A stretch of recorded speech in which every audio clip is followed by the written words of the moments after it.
Halo, selamat sore atau selamat malam mahasiswa-mahasiswi sekalian. Senang sekali Bapak saudara bisa berjumpa dengan Anda di dalam mata kuliah kita pada hari ini.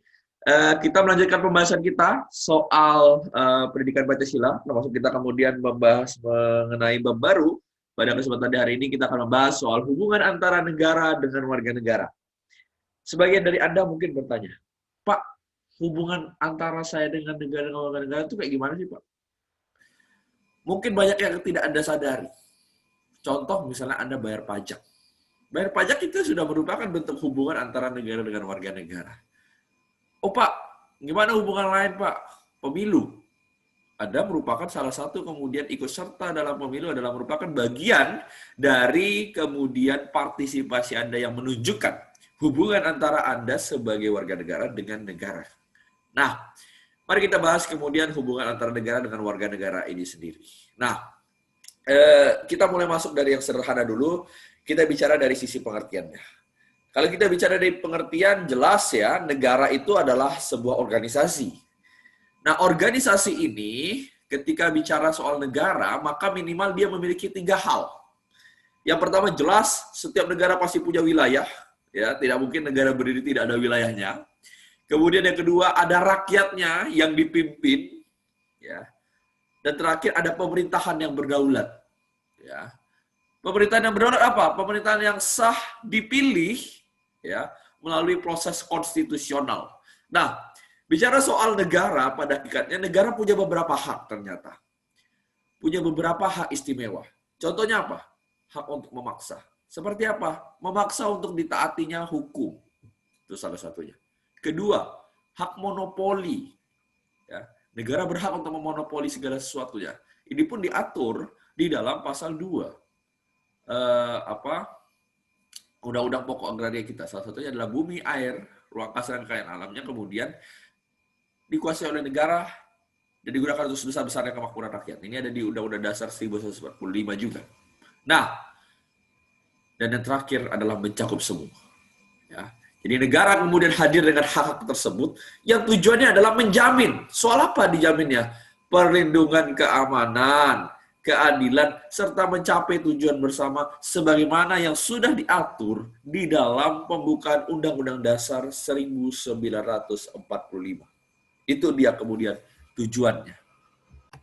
Ya, sesudah kita bicara soal negara, pengertian negara, ada baiknya juga kita bicara karena berkaitan dengan hubungan antara negara dengan warga negara, kita bicara soal warga negara. Siapa sih Pak yang dimaksud dengan warga negara itu? Warga negara itu sendiri sekali lagi adalah yang disebut sebagai rakyat. Rakyat itu apa Pak? Yang menetap di satu wilayah. Ya, jadi dia menetap pada wilayah tersebut dalam jangka waktu yang lama. Maka kita bisa katakan itu sebagai warga negara.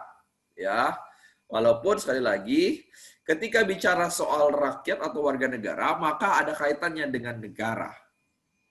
Apa hubungannya? Ya, bahwa kemudian hubungan mereka saling bertimbal balik. Warga negara punya kewajiban terhadap negara dan sebaliknya juga ya, dia punya hak-hak yang harus diberikan dan dilindungi oleh negara. Ya. Nah, berbicara soal hubungan negara dengan warga negara sendiri, pada dasarnya identik dengan adanya hak dan kewajiban. Ya. Dan sekali lagi tadi Bapak sudah sampaikan, hak dan kewajiban antara negara dan warga negara sifatnya adalah timbal balik. Nah, antara hak dan kewajiban pada dasarnya harus dipenuhi secara seimbang. Ya. Nah, bagaimana kita berbicara menyikapi hubungan antara negara dengan warga negara? Pada dasarnya ketika kita bicara hubungan negara dengan warga negara, kita bisa melihat dari dua sisi. Dari masyarakat barat dan juga dari sisi masyarakat timur atau Indonesia yang kemudian lebih ke arah timur. Pada masyarakat barat, hak asasi itu lebih kepada wacana yang dominan dibandingkan kewajiban. Ya, apa maksudnya? Karena di dalam pandangan masyarakat barat itu sifatnya individualis. Artinya hak-hak individu yang kemudian mereka berusaha untuk penuhi. Sedangkan ketika kita berbicara kemudian dalam konsep masyarakat Indonesia, ya, kita lebih banyak menekankan soal hak orang lain. dibanding hak diri sendiri. Artinya apa? Bahwa sikap gotong royong, bahwa kemudian sikap rela berkorban lebih mementingkan kepentingan bersama dibandingkan kepentingan diri sendiri, itu adalah lebih cocok dengan Indonesia sekarang. Lebih cocok dengan karakteristik masyarakat kita. Maka seringkali hak diri yang ada di masyarakat barat itu seringkali terlebur di dalam hak kolektif ataupun hak sosial. Nah, ini menjadi satu cerita kita bersama soal di Indonesia. Nah, Bapak akan tunjukkan kepada Anda sebuah video, ya, bahkan mungkin Anda dari lahir juga sudah mendapatkan yang namanya kartu tanda penduduk. Tetapi memang di beberapa kondisi ada juga yang sampai sekarang itu masih belum mendapatkan kartu tanda penduduk sebagai identitas resmi, bahwa mereka diakui sebagai warga negara Indonesia. Bapak akan coba tunjukkan videonya kepada Anda ya.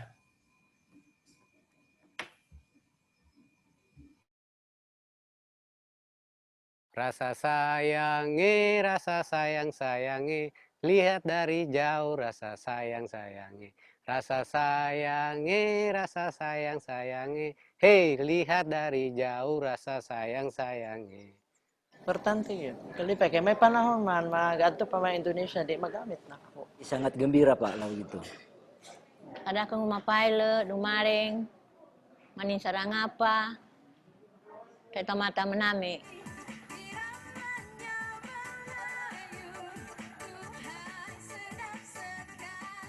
Senang lagu dangdut? Senang. Nah, mereka di sini sudah lama. Sebelum kita merdeka, dia sudah ada di sini.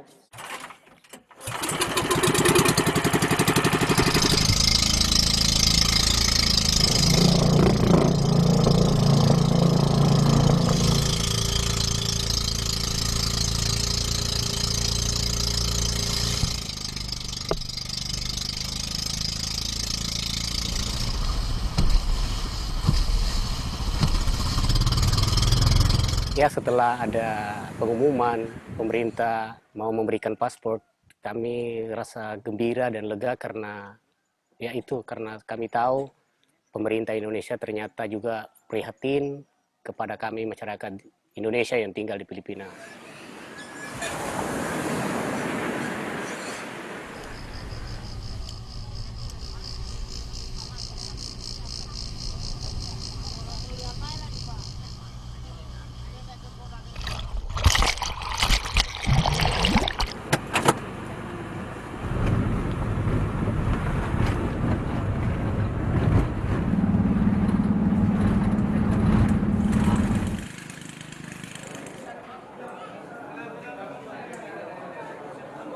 Kalau kita ke Indonesia kan mempunyai paspor dari luar negeri kan lebih enak. Sampai di sana tidak gugup lah begitu karena punya paspor. Iya, berarti sudah sah Indonesia. Sudah selesai. Ini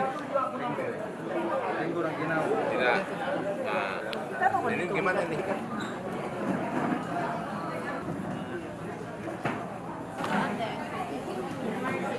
Dengan adanya NIK ini, maka ketika dia kembali ke Indonesia, mereka tidak hanya punya paspor, tapi punya juga KTP nantinya, kalau kembali ke Indonesia. Nah, bagi yang tinggal di sini, inilah prioritas, mereka harus punya paspor. Nah, supaya ada dokumennya, karena mereka kan selama undocumented PIDs. Dengan adanya paspor, maka jelas ada ID-nya. Kedua, jelas nationality-nya. Indonesia Raya merdeka, merdeka. Karimona, ini nenek moyangku merantau 10 balut ini. Ini Filipina. Tampakku ia Nasaria, tetapi ia tetap warga negara Indonesia. Merdeka, hiduplah Indonesia Raya. Yes, itu dia. Jadi Bapak tunjukkan kepada Anda mungkin ada di beberapa wilayah yang memang sangat menginginkan yang namanya paspor, pengen punya KTP, tapi seringkali tidak jelas kemudian identitasnya. Nah, pemerintah berusaha mengakomodir ini. Nah, KTP atau Anda sebut paspor, itulah bukti bahwa Anda betul-betul dan Anda sah merupakan warga negara Indonesia. Sehingga artinya apa? Artinya ketika kita bicara bahwa kemudian Anda memiliki KTP, Anda sudah memiliki paspor, Anda bisa memperoleh hak-hak Anda, harus juga mempunyai kewajiban yang Anda harus berikan kepada negara. Nah, bicara soal hubungan atau hak dan kewajiban negara terhadap warga negara, maka kita mulai dulu dari negara. Kira-kira apa sih hak negara terhadap warga negara? Ada beberapa hal. Pertama, hak negara untuk ditaati hukumnya dan pemerintahnya. Artinya jangan lupa bahwa hukum itu berlaku untuk seluruh masyarakat tanpa terkecuali. Maka setiap masyarakat wajib untuk menaati hukum yang berlaku. Itu yang pertama. Kedua, hak negara untuk dibela atau dengan kata lain bela negara. Tentu Anda ingat pada welcome freshman, kita sudah belajar soal bela negara. Nah, maka pada prinsipnya ketika kita bicara itu merupakan satu kewajiban yang harus Anda jalankan tanpa terkecuali. Jadi kalau seandainya tiba-tiba kita mengalami satu kondisi dicederai oleh negara lain atau ada negara yang berusaha untuk mengganggu kedaulatan kita, maka setiap warga negara punya kewajiban untuk membela. Dan itu haknya dari negara untuk dibela oleh rakyatnya. Ya, ini tadi Bapak sudah sampaikan, hak negara untuk menguasai bumi, air, kekayaan alam yang digunakan untuk kepentingan rakyat. Jadi, sekali lagi Bapak sampaikan kepada Anda, inilah kemudian hak-hak yang dipunyai negara. Hak negara kemudian, coba ya, tadi contoh lagi, yang 3 tadi. Untuk menguasai bumi, air, dan kekayaan alam, contohnya seperti apa? Nah, Anda lihat sekarang, pemerintah ketika mengeluarkan izin perkebunan atau izin perikanan, izin kemudian pengeboran minyak bumi, kemudian atau pertambangan dan sebagainya macam, semua melalui negara. Kenapa? Karena pada dasarnya prinsip ini yang digunakan, bahwa bumi, air, kekayaan alam atau disingkat dengan baraka itu kemudian digunakan untuk kepentingan rakyat, sebesar-besarnya kepentingan dan kemakmuran rakyat. Itu yang pertama. Nah, kemudian Pak, kewajibannya apa, Pak? Nah, ada beberapa kewajiban negara terhadap warga negara. Yang pertama, menjamin sistem hukum yang adil. Sekali lagi, kalau sudah ada hak kemudian agar ditaati hukumnya, maka pada prinsipnya ya, ada kewajiban negara untuk menjamin sistem hukum yang adil. Artinya, ya, negara itu wajib menyelenggarakan pemerintahannya, menyelenggarakan suatu sistem hukum yang adil, yang tidak apa artinya tidak memihak, equal, sama, ya, tidak boleh dibeda-bedakan, ya. Oh, ini dapat hukuman segini, ini dapat hukuman segini, tidak bisa. Semua harus dibuat secara adil, sama rata, sehingga orang dihukum kemudian atau orang melakukan satu tindakan yang kemudian dihukum, yaitu tergantung dengan tindakannya. Tidak boleh dibeda-bedakan. Oh, dia misalnya anak presiden. Oh, dia anak gubernur, misalnya, dibeda-bedakan. Jadi, sekali lagi, harus menjamin sistem hukum yang adil. Kedua, kewajiban negara untuk menjamin hak asasi warga negara. Apa hak asasi warga negara? Itu sudah diatur dalam Undang-Undang Dasar 1145. Hak kebebasan berpendapat, hak kemerdekaan, hak untuk hidup, dan segala macamnya. Itu adalah kewajiban negara. Jadi, ketika ada pelanggaran HAM di sana, negara wajib hadir. Menjamin bahwa hak-hak tersebut dapat terpenuhi. Menjamin bahwa hak-hak tersebut terlindungi. Itu yang kedua. Yang ketiga, kewajiban negara untuk mengembangkan sistem pendidikan nasional untuk rakyat. Ini penting. Maka kemudian di dalam Undang-Undang Sisdiknas, kemudian diatur bahwa negara wajib mengembangkan sistem pendidikan nasional untuk rakyatnya. Ya. Kemudian, kewajiban negara memberikan jaminan sosial kepada rakyatnya. Ini juga sudah dilakukan oleh pemerintah kita. Apa contohnya, Pak? BPJS. Entah itu BPJS Kesehatan, entah itu BPJS Ketenagakerjaan. Tapi itulah bentuk dari jaminan sosial yang diberikan oleh negara kepada rakyatnya. Dan yang kemudian kelima adalah negara wajib memberikan jaminan setiap warganya untuk kebebasan beragama atau dengan kata lain kebebasan untuk beribadah. Karena ini sudah dijamin undang-undang. Maka tidak boleh ada pelarangan apapun orang melakukan ibadah, pelarangan orang apapun melakukan kegiatan agama, tidak boleh. Selama itu tidak bertentangan dengan kepentingan umum, ya, selama kemudian agama tersebut diakui, ada 6 agama, pada dasarnya tidak ada masalah. Dan negara wajib memberikan jaminan perlindungan tersebut. Ya, nah, kemudian jadi pertanyaan, ya, Pak, oke, katakan kita ada hubungan antara negara dengan warga negara. Hubungan negara dengan warga negara timbulnya gimana, Pak? Gimana seseorang itu bisa kita katakan memperoleh perlindungan? Gimana seseorang bisa kita katakan memperoleh kewarganegaraan? Nah, pada prinsipnya, itu yang dikenal kemudian dengan status kewarganegaraan. Karena status kewarganegaraan ini sendiri ada 2. Ius sanguinis dan ius soli. Ya. Ius sanguinis itu adalah asas yang menentukan kewarganegaraan seseorang berdasarkan keturunan. Jadi dilihat, kalau berdasarkan ius sanguinis, orang tuanya nih, keturunannya nih warga negaranya, maka anaknya akan ikut serta. Ya. Nah, kemudian yang kedua adalah ius soli. Ius soli adalah asas yang menentukan kewarganegaraan seseorang berdasarkan negara tempat kelahiran. Jadi contoh misalnya, Amerika misalnya. Amerika menetapkan ius soli kemudian ya. Orang lahir di negara situ, maka dia kemudian jadi warga negara situ. Tidak peduli orang tuanya kemudian misalnya WNI kah, atau orang tuanya adalah warga negara manakah, maka kemudian berdasarkan ke tempat kelahirannya, maka kewarganegaraan yang ditentukan. Nah, apakah kita menganut mana, Pak? Kalau Indonesia pada prinsipnya kemudian ya kita menganut ius sanguinis ya. Nah, Indonesia sekali lagi menganut ius sanguinis. Dan kalau kita bicara kemudian aslinya masing-masing negara itu punya perbedaan di dalam mengatur status kewarganegaraannya. Kalau Indonesia sendiri ius sanguinis, mungkin ada Amerika juga menganut ius soli. Jadi masing-masing negara itu punya aturan sendiri yang mengatur soal status atau menentukan status kewarganegaraan dari masyarakatnya atau yang tinggal di sana.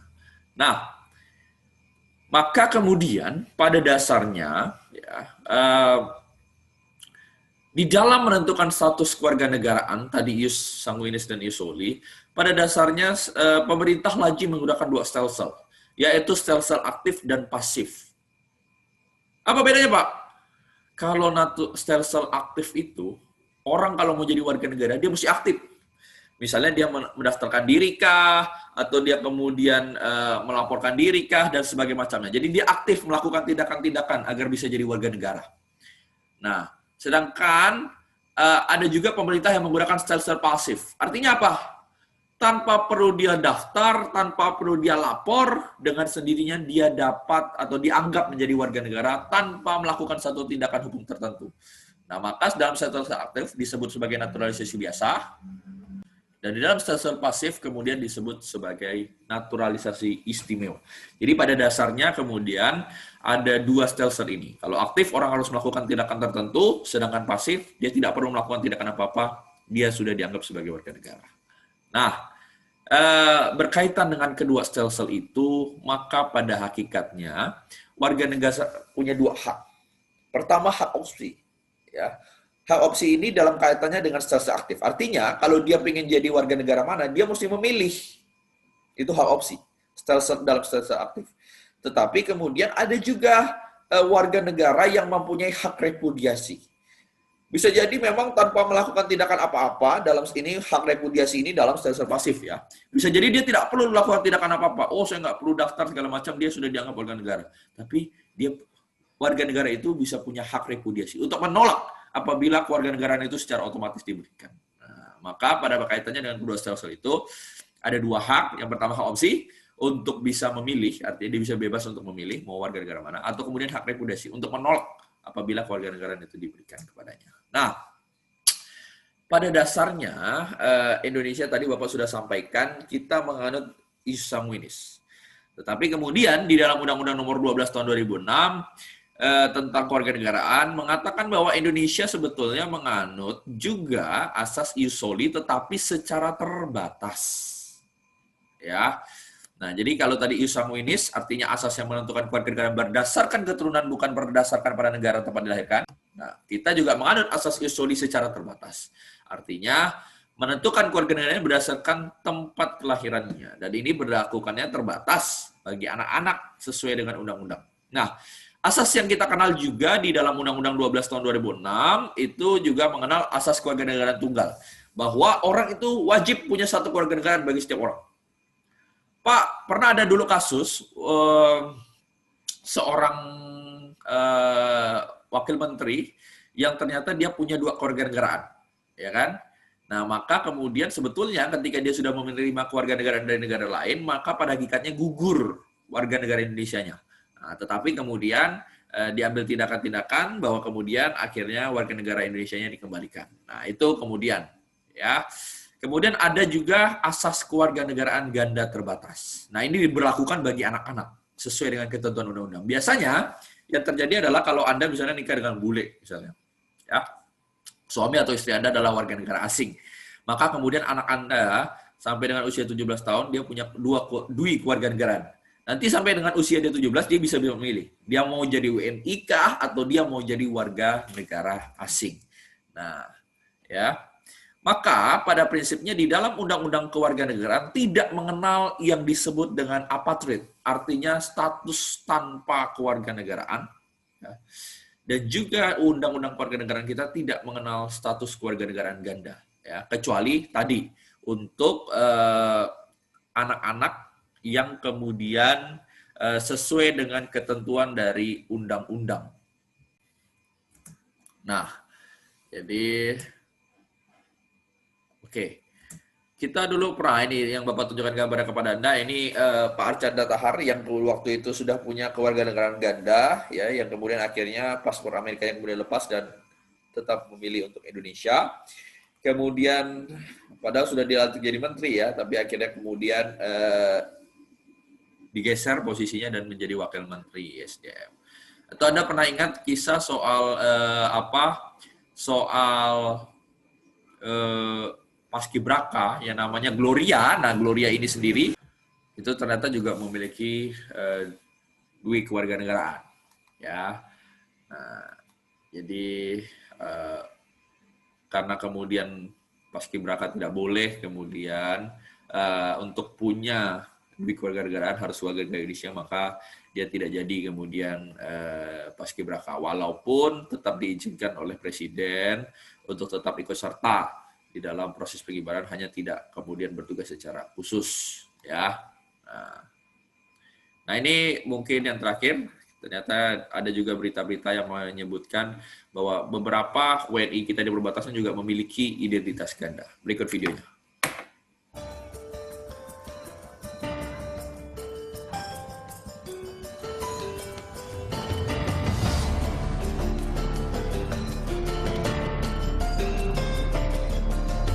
Bangunannya asal-asalan saja, yang penting asal ada. Asal ada bangunannya itu boleh kita tanggung jawab. Kontraktor jadi PO-nya, asal yang bangunnya sudah. Naik pangkat saja ada orang, tidak akan membangun dengan perbatasan kita. Kita malu dengan Malaysia. Pertengahan Juli 2016 lalu tersiar kabar bahwa 28 desa di Kecamatan Lumbis Ogong terancam dikuasai negeri jiran Malaysia. Bahkan saat ini, tak sedikit warga Indonesia yang juga disebut-sebut memiliki identitas ganda. Tinggal di wilayah Indonesia, namun mengantungi kartu tanda penduduk Malaysia. Di Sakinokot yang masyarakatnya memilih untuk eksodus ke Malaysia. Pemerintah Malaysia juga sudah sempat membangunkan sekitar 10 rumah di sini. Namun setelah TNI membangun pos jak jauh dari sini, rumah-rumah tersebut dihancurkan dan sekarang tersisa hanya 1.